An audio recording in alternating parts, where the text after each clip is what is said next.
સમાચાર બે head constable સામે મહિલાની અરજી મરજી વિરુદ્ધ સંબંધ બાંધવાનો લગાવ્યો આરોપ ત્રણ વેપારી સામે પણ મહિલાના આરોપ લલચાવી વારાફરતી શારીરિક સંબંધ બાંધવાનો આરોપ લગાવવામાં આવ્યો છે। નકલી તમાકુ બનાવવાનું કારખાનું ઝડપાયું છે। પોલીસે આરોપીની ધરપકડ કરી છે। કોપીરાઇટ અંતર્ગત કાર્યવાહી કરવામાં આવી। બાગબાન તમાકુનું ડુપ્લિકેશન કરવામાં આવ્યું હતું। 2,13,000નો મુદ્દામાલ જપ્ત કર્યો છે। આરોપી પહેલા પણ કોપીરાઇટ કેસમાં ઝડપાયો હતો। આરોપી વિરુદ્ધ જુગારધામ કેસ પણ કરવામાં આવ્યો હતો। સુરત ઝોન 1 એલસીબી ટીમને બાતમી મળી હતી, જેના પછી તિરુપતિનગર સોસાયટીમાં એક ઇસમ જે છેલ્લા કેટલાય દિવસોથી બ્રાન્ડેડ વસ્તુનું ડુપ્લિકેશન કરી રહ્યો છે, જે આધાર પર એલસીબી ટીમ દ્વારા રેડ કરવામાં આવી, જ્યાં હર્ષદ કાછડિયા નામનો ઇસમ એક મશીન મારફતે છેલ્લા ઘણા દિવસોથી બ્રાન્ડેડ બાગબાન તમાકુનું ડુપ્લિકેશન કરતો હતો। આ ઇસમ ડુપ્લિકેટ તમાકુ લાવી બાગબાન કંપનીને લેબલ લગાવી મોટી માત્રામાં તમાકુનો જથ્થો બજારમાં વેચતો હોય તેને લઈને પોલીસ દ્વારા કાર્યવાહી કરવામાં આવી હતી।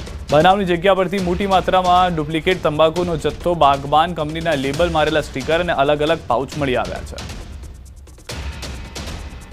वराछा विस्तार में से डुप्लीकेट बागबान टोबैको बनाने की पूरी कारखाना को जोन 1 की एलसीबी ने धरपकड़ किया है। ये जो आरोपी है उसका नाम है हर्षद दलसुख भाई काछड़िया और ये पिछले 20-22 दिन से यहाँ डुप्लीकेट तंबाकू का जो पड़ीकी है वो बागबान टोबैको का पैकेट, लूज तंबाकू, छोटी लूज तंबाकू और तंबाकू बनाने की जो मशीन है उसके वेइंग स्केल है और बाकी सारी चीज़ों को मिला के कुल मुद्दा माल की कीमत 2,13,750 रुपये की डुप्लीकेट चीज़ें बरामद की है। इसमें हमने वराछा पुलिस स्टेशन में कॉपीराइट एक्ट के तहत एक केस रजिस्टर किया है। जो आरोपी है वो पहले भी कॉपीराइट के केस में फंस। બાદમાં નકલી ચલણી નોટ સાથે એકની ધરપકડ। ગુજરાત એટીએસે આરોપીની કરી છે ધરપકડ। 1.50 લાખની નકલી ચલણી નોટ જપ્ત કરવામાં આવી છે। બનાવટી નોટ ક્યાંથી લાવ્યા તેને લઈને તપાસ શરૂ કરવામાં આવી છે। તો નકલી ચલણી નોટ સાથે એકની ધરપકડ કરવામાં આવી હોવાની હાલમાં જાણકારી મળી રહી છે।